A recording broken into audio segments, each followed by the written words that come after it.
6:43 here on your Monday. We're looking at Galveston, Texas. This is the area where Hurricane Beryl has made landfall just about 2 hours ago as a Category 1 storm. 80-mile-per-hour sustained winds. We've been showing you pictures of the wind blowing, the rain coming in sideways. We'll actually see what's left of this storm in the coming days. Yeah, and a lot of that city, the power is lost there already. I've been keeping up with some of the reporters that are down there. Randy Rico has, of course, been telling us about this storm. We are not seeing impacts from it until later in the week. Tomorrow afternoon. Tomorrow. Yeah, tomorrow afternoon through about Wednesday late afternoon, evening. So it's about 24-ish hours where we'll have the potential for rounds of rain and maybe even some stronger storms, courtesy of the leftovers of Beryl. Obviously right now still very intense as it makes its way onshore. Made landfall as a Category 1 storm with 80-mile-an-hour winds and now bringing some intense rain to the Houston area. You'll see as it makes its way in through areas like Arkansas. It decreases in intensity and becomes just a plain old area of low pressure, a regular old thunderstorm complex as it makes its way into areas like the Ohio River Valley. And for our area, since we are on the eastern side of the anticipated track, that does put us in a section of the storm where there could be some severe weather. So our storm timeline starting Tuesday afternoon in through Wednesday early evening. That's when Beryl's remnants move through our area. Rain and thunderstorms, the potential's there for some stronger storms, including at least a low end threat for a tornado. There's a lot of spin when you get a tropical system, so we could have the possibility of that over the next couple of days. Rainfall totals anywhere from about a ½ inch to 1.5 inches of rainfall. So you can see we're dry until sometime mid-afternoon on Tuesday, and I actually think some of the heavier rain bands come through Tuesday night. So we'll take a look at the expected rainfall and how long this is going to impact us coming up. Megan and Stephen. Yes, good to know, Randy. And of course, we're checking on traffic this morning. As I've been mentioning, things are looking good. Of course, coming back after a long weekend, let this be the light in your Monday morning. Back to the start of a work week. Travel times are all looking good. You can see Mason Montgomery Road to downtown, 17 minutes. 275 to the Brent Spence is 7 minutes.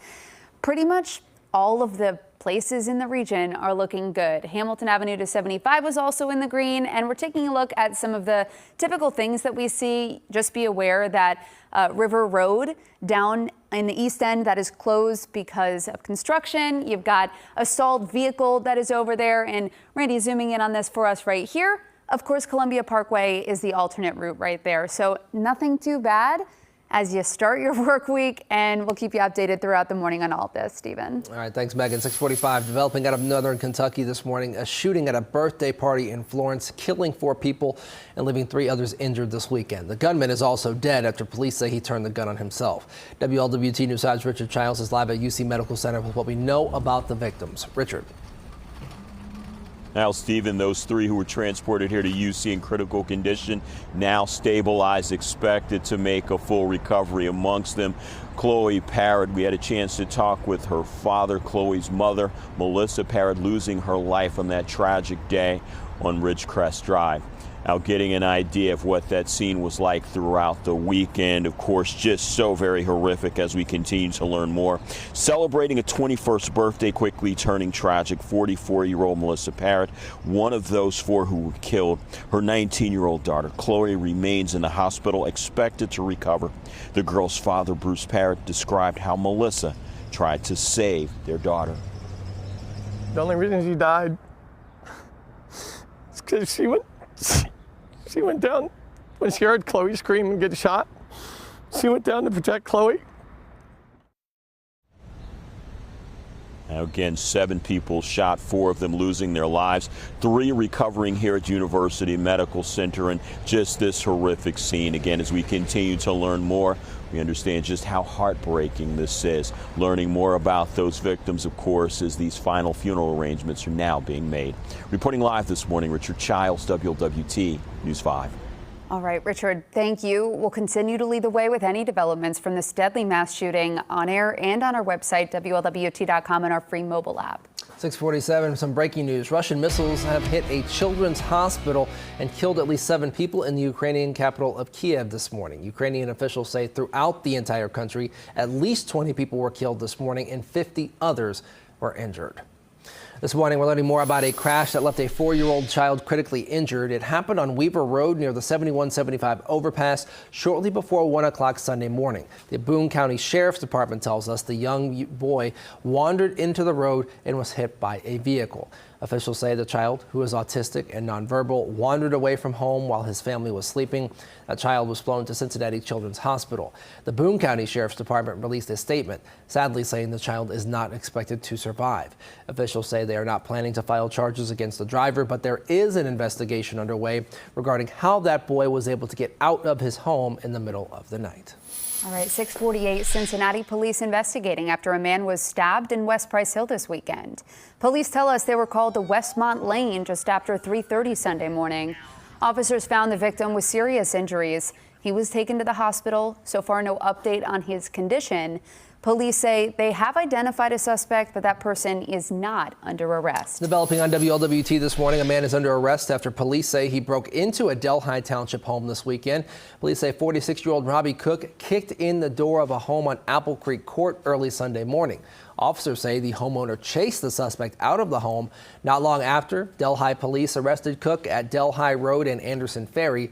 Cook is being held at the Hamilton County Justice Center on burglary charges. A man is dead after a motorcycle crash in Springfield Township. This happened on Zodiac Drive at about 8:30 Saturday night. Police say 38-year-old Jonathan Robinson drove his motorcycle into a parked vehicle. Emergency crews rushed him to UC Medical Center where he died. 6:49. If you live in Middletown, a 2-month effort begins today to make neighborhoods nicer. The effort means inspectors will be going home to home looking for those outdoor violations. WLWT News 5's Giacomo Luca is live with the specifics on this effort. Giacomo. Yeah, that's right, Stephen. Over the next couple of months, code enforcement officials will be heading neighborhood by neighborhood to do these inspections. They're really going to be looking at things from public view, outdoors, inspections like looking for things like overgrown grass, damaged sidewalks, and rubbish on the property. Violators will receive a notice, and most property owners will have between 7 and 30 days to make a fix before facing any actions like a fine. Meanwhile, the city's also launching a program offering grants up to $8,500 to help property owners make repairs. That'll be rolled out in mid to late July. Middletown's also hosting a trash cleanup day, a community-wide event this Saturday where folks can bring things like trash, furniture, and even tires to be dropped off and discarded. This is all a part of a project and efforts in the city of Middletown to make the area more beautiful. I'm Giacomo Luca reporting live at the Middletown City Hall, WLWT News 5. Yes, Giacomo, thank you for the heads up. And a traffic alert for you this morning as Norfolk Southern begins work on railroad crossing repairs in northern Kentucky. Crews with the rail company starting work at the crossing on Stevenson Road. This is known as Kentucky 236 in Erlanger, right off of Dixie Highway. The crossing will be closed to all traffic until work is complete. Drivers will have to take a detour around the crossing. Officials expect work to be done this Friday. A new multi-million-dollar neighborhood is years in the making and is currently under construction at the former IRS site in Covington. It's one of the many large projects that are taking place in northern Kentucky. And WLWT News 5's Danielle Dindak is live for us this morning at the site with a look at the progress and also the renderings of what this could look like. Yeah, Megan, within 1 mile between the Brent Spence over to Ovation in Newport, it's estimated that about $5 billion is getting invested into northern Kentucky's riverfront. And part of that is this project behind me here in Covington. So 27 acres in total will see a complete makeover. Covington sharing these renderings of what this $100 million neighborhood could look like, equipped with stores, restaurants, townhomes, apartment buildings, and a lot of mixed-use space, including a new land bridge over to the levee. So currently phase 1 is happening right now. That's estimated to take about 18 months, and then the start of phase 2. Now, if you're wondering when you can start seeing some buildings getting built, that's expected to be sometimes next year. But of course, this project is years in the making. Reporting live here in Covington this morning, Danielle Dindak, WLWT News 5. Danielle, thank you. 6:52 happening today, a new push for affordable housing on college campuses. Cincinnati Congressman Greg Landsman is announcing a new bipartisan legislation effort to help low-income students pay for housing. Representative Landsman is joining University of Cincinnati President Neville Pinto today to introduce the legislation. The goal here is to make sure everyone can afford to live where they go to school. That announcement is scheduled for this morning at 11 at the Impact House on Stratford Avenue. Making a difference in WLWT, a Reds player working with a local organization to make sure no one in Cincinnati goes hungry today. Right-handed pitcher Fernando Cruz going to be outside Great American Ballpark today collecting leftover ballpark food and delivering it to the Camp Washington United Church of Christ to distribute to families in need. This is all part of a continued partnership between the Reds and the Last Mile Food Rescue. The handoff is happening at 11 o'clock this morning, and officials tell us Great American Ballpark has donated more than 55,000 pounds of food to the rescue since May of 2021. A big win for one of the Reds' most popular players. Number 44, Elly De La Cruz, has been named to the MLB All-Star roster. Hard every single game this year, and it just keeps getting better, and it's extremely well deserved. I want to congratulate Elly.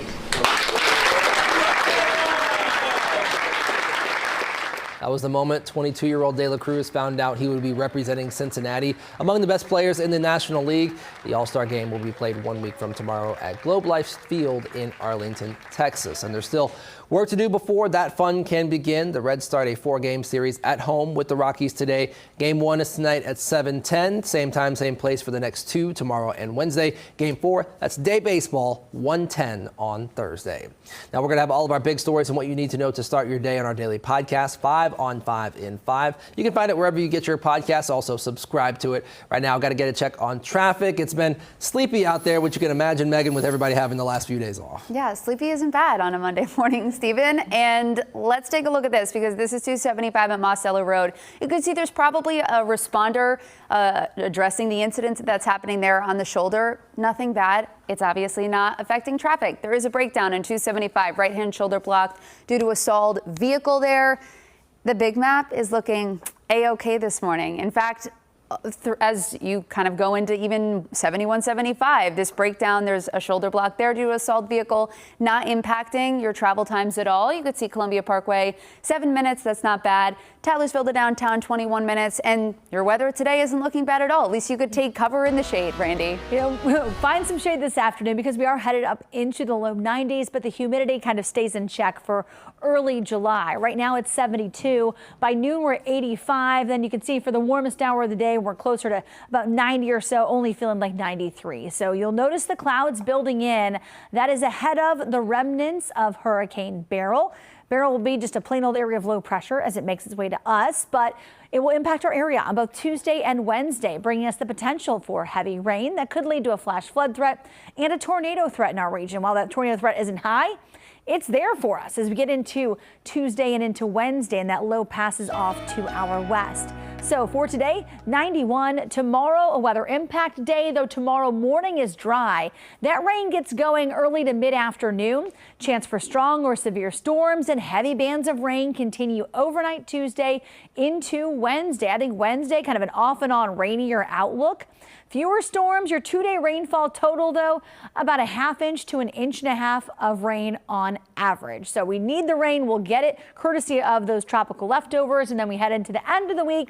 Humidity will take a step back Thursday and Friday, but it creeps right back in as we get into the weekend. Your Saturday and Sunday high temperatures will be in the low 90s, though it will be muggy. So what you're seeing out of Houston and Galveston this morning, yes, that same system is heading our way, but drastically different impacts because it's got a long way to go before it travels our way. It will drastically weaken. You know, we had the Ike windstorm years ago. That was a totally different setup. This is a more typical what we get out of a tropical system as it makes its way up into the Midwest. Yeah, so when you see a foot of rain there, 1 inch of rain here. 1 inch of rain. Yeah. All right, let's finish off here. It is the Buc-ee's. Is that a Buc-ee's Yeah, view? it is. It is getting the full force of Hurricane Beryl. We'll keep an eye on this, and we'll be back in 25 minutes.